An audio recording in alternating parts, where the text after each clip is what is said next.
and welcome to another episode of The Harvest with me, Carmel Fisher. On today's episode, we'll be speaking with Mr. Gabriel Diaz, CEO of Software Effective Solutions Corp, doing business as MedCana. They are trading on the OTC markets as SFWJ. Mr. Gabriel Diaz, welcome. Thank you so much. Thank you for having me. Excited to learn more. As a start, give us an overview of MedCana, the vision, the mission, and how you feel this fits in significantly with the global cannabis industry.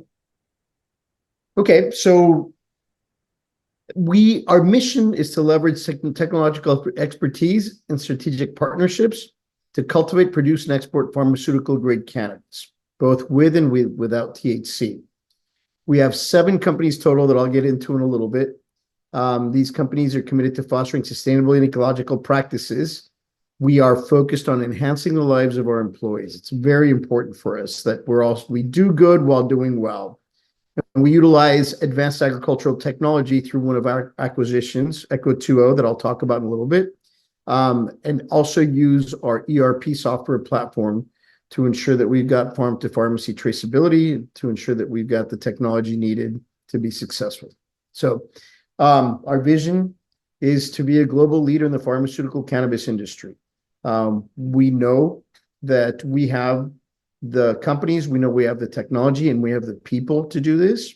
And we will do this by leveraging our ERP platform, our technology platform, by leveraging Echo 2.0, which is our agricultural infrastructure technology, and focus on providing premium cannabis products worldwide. Excellent. Also in your wheelhouse is a great base for operations, and that's Colombia. Tell us why you chose Colombia and what advantages does this bring to MedCana? Of course, the location rich in many things. We'd like to hear why you've chosen Colombia. So it's a great story. From a personal perspective, I think Colombia is a jewel that has not been discovered yet. But specifically to cannabis, well, number one, the political climate is very friendly to cannabis. The current president, even though leans a little to the left, is extremely focused on getting cannabis legalized and on pushing development of agriculture. So there's the initiatives that this presidency has is to drive agricultural development and to focus on cannabis. So we're very happy to be there. The other thing about it is we're in a maturing industry. We're not jumping into an industry that is just starting. And I'll talk about that a little bit more as to why this was so interesting to me as a project and why we're so deep in it. But it's also an industry that, even though it's developed, it's not developed enough to fulfill the global needs and doesn't have the capacity to get there yet. And that maturity of the industry, where the regulatory climate is mature enough to where we know what the road is. There's no gray zones. Everything's been done before, but it hasn't been quite done well yet. We're in a position where it's a maturing industry that we're comfortable at the point where it's at. Cannabis has been legalized since 2016. So everything's been done. Everything's been regulated. We know what the road is. People have done it before. Again, not at a large scale at what we're looking to do, but it's there. And then we get into the advantages that give us the tremendous cost advantages. And the first one is weather. There is sun 12 hours a day year round. This matters a lot for growing a crop. There's water. Average rainfall is 74 inches of rainfall. We're actually going to be able to do irrigation of the entire production facility just with rainwater capture, which makes us very happy, ecologically sustainable, very little processing. But anyways, on top of that, we have temperature. Temperature highs are at 71 degrees with lows at 55 degrees year round. And this allows us, these 3 factors combined, allow us to focus with our 6 cannabis companies that are the growing companies. We can produce 4 cycles a year. Okay. So typically, Northern Hemisphere, you get one growing cycle or maybe two growing cycles that are 3 to 4 months apiece maximum. But because of this weather, we will be targeting 4 growth cycles a year. So that quadruples our production. The other huge advantage is labor costs. Labor costs are considerably lower. We did a very deep dive into what the average worker in that area makes per hour. On average, it's $3 an hour. We are not going to pay those wages. We're paying premiums. We want the best employees, so we're paying the 25 to 30% premium for employees.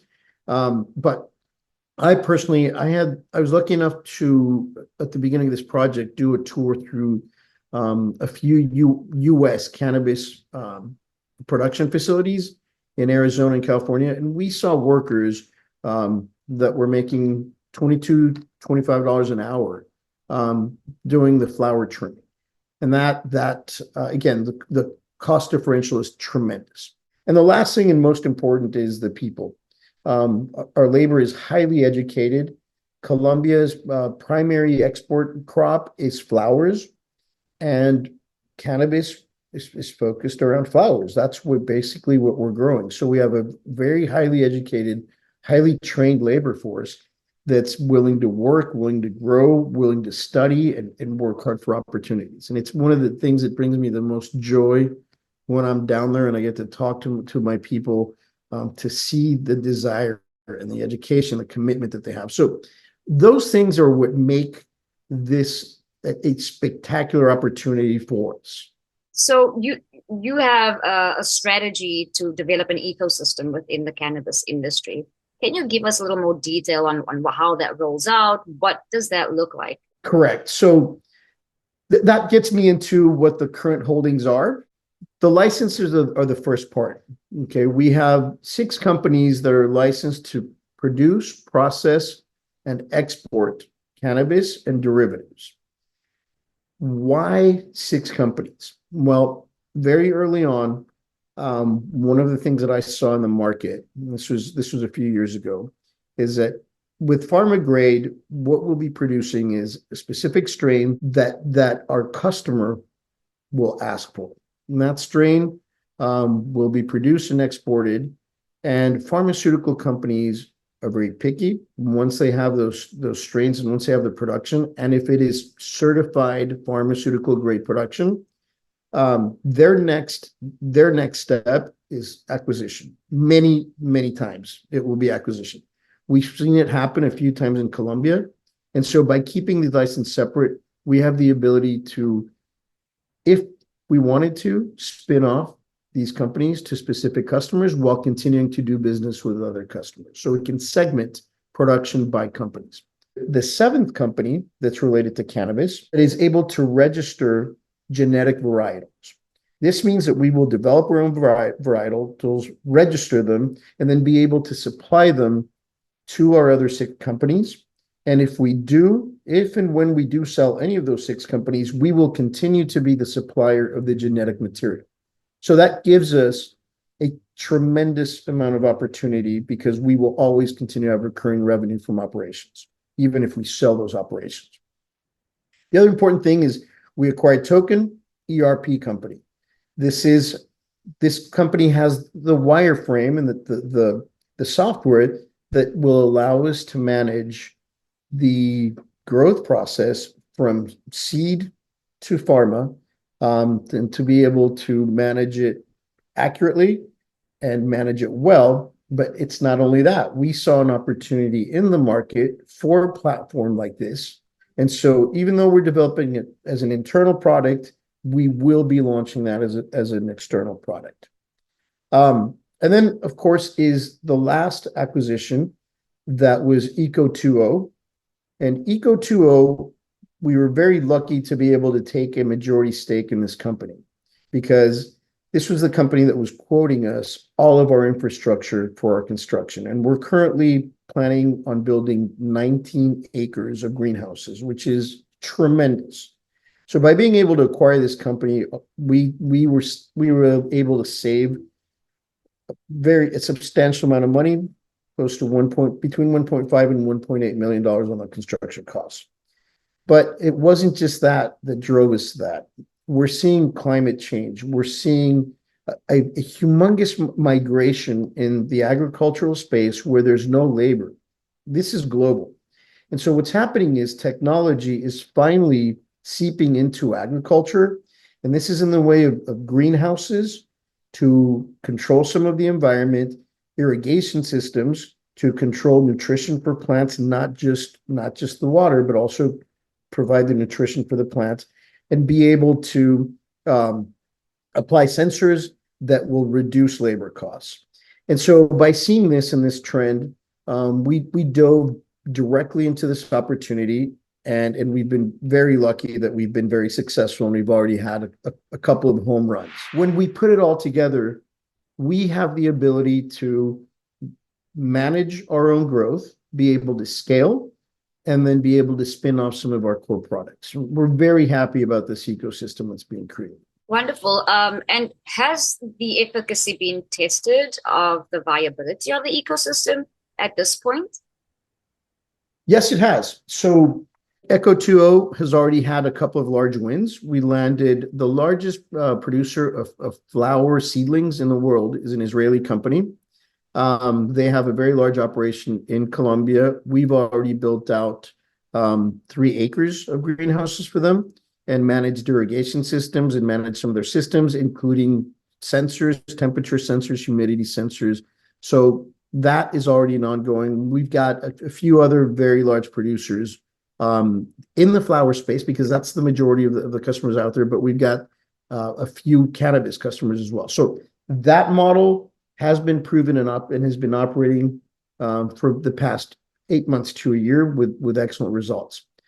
On the cannabis stage, we have a very large facility. We have 100 acres of land, and we have done a tremendous amount of studies to make sure that we're going to do things right. So we've gone through ecological, hydrological, geological, and a bunch of cal analysis that led us to understand exactly what we have and what we're going to be able to do. But along those lines of doing all those analyses, we also discovered that we have 5 microclimates in the area. This can affect the crops in a very particular way. So we have been testing. We built greenhouses small greenhouses in each of those microclimate, and ran test crops for 3 cycles now to make sure that we are in the right place, that we have the right pests, that we don't have the pests, that we don't have the humidity issues. And so far, everything has tested positive and gone extremely well. And at this point, we are in our first production run of 1/2 acre of greenhouses that we've got set up. And this is it's a full run of production. It is sold as well, so we're very happy about that. But this is not yet full operations. We want to do this to train our staff, to tweak our systems, to make sure everything's ready to go for when we do start full production. Wonderful. So, in recent interviews that I explored from yourself, MedCana, there was talk of not necessarily infiltrating the US market at this point. You were looking at Europe, and of course, you're in Colombia for production, but how has that been going in terms of locations and where you're trying to infiltrate? Great. And this is where I think my answers are going a little bit long, but it's worth telling you guys the stories. I came out of the telecommunications industry when the industry was born through deregulation in the late 90s. There were hundreds of companies in the US that popped up, were funded heavily through publicly traded companies. And I saw a humongous amount of those companies fail because of a lack of experience in the industry, because it was a new industry. So what does that have to do with cannabis? Well, when I looked at this project 2.5 years ago, I saw the exact same thing happening. I saw the first wave of companies that had raised a tremendous amount of capital, built facilities that were not pharmaceutical compliant, because a lot of these things these regulations were not created yet. And there was a lot of taking money on the back end. There was a lot of the investors that cashed out, just ran out with the money. And that's exactly what I had seen in telecom. So I saw the opportunity for the second wave, which is when I came in telecommunications and built my first company in the late 90s, and then built my second company after that. I saw the exact same happening in this industry. And I have to tell you, in this past year and a half that we've been operating, I can tell you we were right. I was right. Sounds a little arrogant, but I was right. What we've seen in Colombia was a tremendous amount of investment come in. Everybody builds a lot of the profit taking. Nothing got executed. We're now in a position where we have the engineers that have learned the hard lessons that failed because they didn't understand the global market, that failed because they didn't understand demand, because it wasn't there, because there was profit taking. So many experiences that we're able to whittle it down. But what happens is the global market demand continues to grow 30% year over year, right? And a lot of these first wave companies in Colombia, even though they may still be operating, they're not certified for pharma. And that takes them out of the running. And in order for them to get certified for pharma, they have to go raise another round of funding to redo their infrastructure to get recertified. We're in a position where we're building from scratch with the certification entity side by side with us so that we know we're guaranteed to be certified globally. And that demand continues to grow to the point that, again, I'll tell you a little bit more personal. I've always been on this more on the sales side, and later I jumped into the ops side. So sales worried me, right? Demand worried me. Well, we're in a position right now where we've been approached by multiple clients asking for production. And that's because they know that we're going to be certified, that we'll have the pharma certs, and they know that we'll have the capability to produce. So I'm very happy with that global demand. And that's actually our first focus of going to market. Obviously, the US, we can't be in the US yet.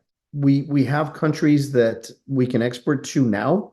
However, we're aiming for those countries that have the hardest level of certifications. Once we do that, and for example, that is Germany in Europe. And that is the certification grade we're aiming for, so that we can then export to any other country in Europe and any other country where it's legal. So our focus initially is those international markets. We feel we can be extremely profitable in those markets while we wait for the US. So that then leads me into my next question. Why MedCana? What sets you apart from any of the other players in the pharmaceutical cannabis space? Really good question. If there's one thing as to why MedCana, it gets back to where we are producing. Again, those benefits that we have are tremendous. Being able to grow 4 seasons with the labor costs, with the climate, with the daylight, with the water, puts us at a production cost between 10 to 15 times less than the US, which is mind-blowing. When you don't have the control environment, we don't have to cool the facility in the summer and warm it in the winter, put shade in the summer and put light in the winter. When you don't have those labor costs, when you don't have all those things, they add up, and multiply that times 2 to 4 crops a year more. You're looking at some tremendous benefits. It's also doing business in a country that is incredibly well educated, where the engineers that we have on staff, the chemists that we have on staff are world class. And so the people and the place make a tremendous difference. We feel that we can also scale, not just in Colombia with the infrastructure that we have. Again, with that ecosystem, we feel we can scale to other countries where we're going to have very similar advantages with the weather, with the labor, but we are in a position to be able not just to do extremely well where we're at, but also be able to expand and scale. Excellent. So looking at the projected growth for global pharmaceutical cannabis market, right? It's pretty substantial. What does MedCana plan to do to capitalize on that growth? So the first portion is this insanely aggressive project that, well, when somebody says 19 acres, it sounds like a lot. When you see an acre of greenhouses, it floors you the first couple times you see that. So because of the demand, we've also changed a few things in our business plan. Okay. And the most important change that we've done is we want to capitalize on that demand and be able to fulfill those markets. And right now, the primary demand is for, well, for the pharmaceutical space, is for a high quality, very potent, but also very, very high quality bud to be able to smoke. We have proven through the year and a half that we've done testing that we are producing the most vibrant, beautiful, and potent product. It's far better than anything that is in Europe. It's at this point, especially anything that is grown indoors. We're growing outdoors with greenhouses, but we still have access to that environment, and that environment gives our plants and gives the flowers the ability to really become what the flowers should be. I know that's sounds kind of crazy, but when you have a plant swinging in the wind and you have the temperature changes and you have all these things, the plant develops into the perfect specimen of the plant. That doesn't happen in a controlled environment all the time. So we know we can produce this extremely high quality product that is ready for export. And so because of that, we are focusing on full production of the 19 acres. And then we're going to do our extraction laboratory. And that was supposed to be simultaneous. The extraction is a phenomenal, again, it's a certified project that is globally certified. We get certified at once in 24 countries. But it is a $2.5 million investment to $3 million investment that's going to maybe slow us down on being able to capitalize on capturing that market right now and capturing those long-term clients. Awesome. Let's talk about compliance. And of course, there's compliance with international quality standards, right? For pharmaceutical grade cannabis products. How does MedCana's aim to stay on top of those compliance issues or requirements? So the nice thing about where we're at now in the industry locally is that compliance has all been hashed out and determined. There's no gray areas. There's nothing. What we're seeing internationally as well is those, again, countries have established their compliance requirements and they're very clear. The biggest advantage that we have is that the entire project is developed with compliance and with certifications as a priority. And so the entity that will be certifying us is working with our civil engineers, is working with our agriculture engineers, is working with our process department to make sure that as we grow, we don't forget about anything. And that makes it so much easier. I can't tell you how much easier it is to do that than to build out 10 acres of greenhouses and realized your facility was set up wrong and now you have to tear it down and build it again. And that's really what's happened to a lot of our competitors, because they were in this industry at too early of a stage, and then the compliance and regulations got changed on them or got implemented. And we have that tremendous advantage. It happens so many times when a company implements it in retrospect, you have to forklift a lot of your systems out and get new systems in, or you're not going to be compliant. Yeah, no, it makes total sense. And I love the working in tandem with that certification department, so to speak. And then there's always just the chance, that regulations get updated or upended or changed, as is the nature of many of the beasts we currently live with. How agile do you think you are as a company to stay relevant with any changes?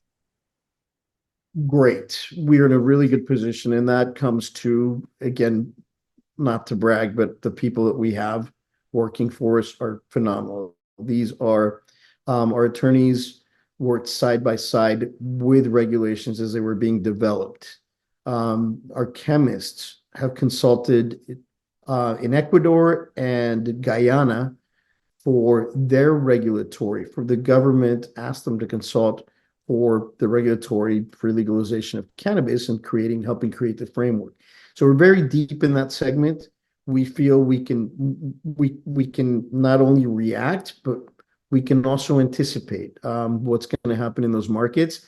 And that ability to anticipate is definitely going to give us some growth opportunities in other markets as well. Keyword anticipate. What can investors look forward to in the coming quarters? It's an industry that's being born.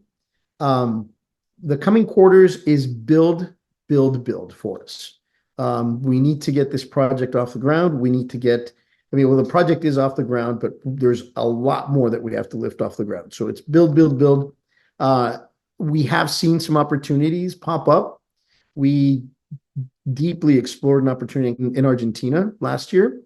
Unfortunately, the decline of the Argentinian peso and turbulence with political turbulence led us to step back a little bit. But we see that there is going to be opportunities like that in other countries for production, and there's certainly going to be opportunities in other countries for distribution. What about opportunities to expand beyond cannabis into other agricultural sectors? Do those exist for you? Yes, absolutely. With Echo 2.0, that is a natural expansion. We are not only expanding into flowers, we're expanding into anything that grows in a greenhouse, anything that needs nutrients through an irrigation system. So that company in itself is the opportunities are tremendous. We know that a small farmer that sets up a small irrigation system that we distribute can triple his crop. Okay, they can triple their crop by implementing irrigation. Why? Because now they're timing. Now they're able to put the nutrients through the irrigation system. And these are systems that I'm talking about, a 3,000-4,000 square foot farm, right? So just within that segment, for example, we've done some work with the government already and with ONGs to help farmers increase their crops. That whole vertical at the very bottom, but then you get into the medium producers and then you get into the large producers of anything. So this is why Echo 2.0 was such an interesting acquisition. But definitely see, as far as the cannabis and the growth into that space and other products that are coming down the line, we are lucky enough to have, as our senior chemist, 2 PhDs that are published, highly respected in academia. They're professors at the top 2 universities in the country, and they see what's coming next. Long term, we see absolutely delving into not just cannabis as a product, but cannabis as a cure, running trials, developing medicines, developing treatments. And so we see that path, but we also see the path of the psilocybins and all of these things that are coming out that are cutting edge right now, that we're seeing amazing therapies come out that were unheard of 10 years ago. And so we certainly will stay on top of that. We'll have the capability to be at the very forefront of it because we'll have the technology to implement for the production. So absolutely, that is something that excites me. It's not just building it once, it's the ability to expand and to go into other markets. For sure, starting with the end in mind, but staying focused on the first few steps, right? Which is the flower, making sure the environments are conducive to consistent quality growth of that. So talk to us about the genetics, just to remind us about your genetic approach, and how you kind of ensure that you have something of quality and something unique in terms of your flower. So that's a really good question, because one of the things that we didn't want to do is start multiple fronts at once and start multiple R&D developments at once. Getting the right genetics is a process that takes quite a while. Okay, it's making sure that they're producing what the client needs, making sure that the environment is a correct environment for that production, and then making sure you can multiply them. Those processes, even though we have the right people in place, take quite a while. And so what we've done to kickstart right now is we have gone with proven genetic varietals that are already being exported and are being sold. And so again, our client is already driving that genetics. But that is a front that we're opening very soon. As soon as we start operating, we will start testing varietals internally to develop our own varietals. But again, to me, it was very, very important to make sure, especially this is a publicly traded company. I have a responsibility to my shareholders, right? What is my primary responsibility? Let's get revenue and let's get profits. And once we've done that, we can start innovating and going and taking not chances because it's going to happen, but we lessen that risk and we get to profitability a lot faster. 100%. So in closing, tell us, how you see MedCana and the role they play in the cannabis industry. How will they shape the future of this global industry that's ever growing? And then to close off the interview, highlight 3 important takeaways for our investors and listeners out there.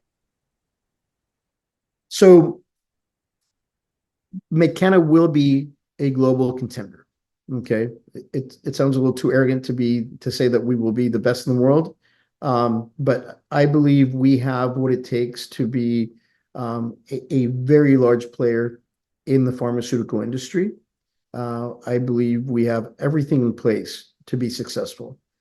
And so that is the most important thing. This first stage, even though it's a tremendous amount of build and it's a lot of investment for the infrastructure, this is infrastructure that's going to last 15 years. We're going with greenhouses that have aluminum galvanized alloys that last 15 years. Our typical plastic for a greenhouse lasts 3 to 4 years.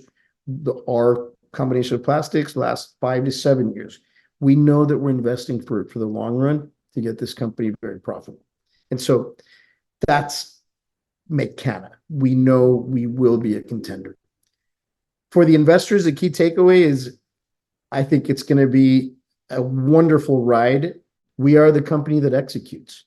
We are the company that will put the numbers where they need to be and the sales where they need to be and the production where it needs to be.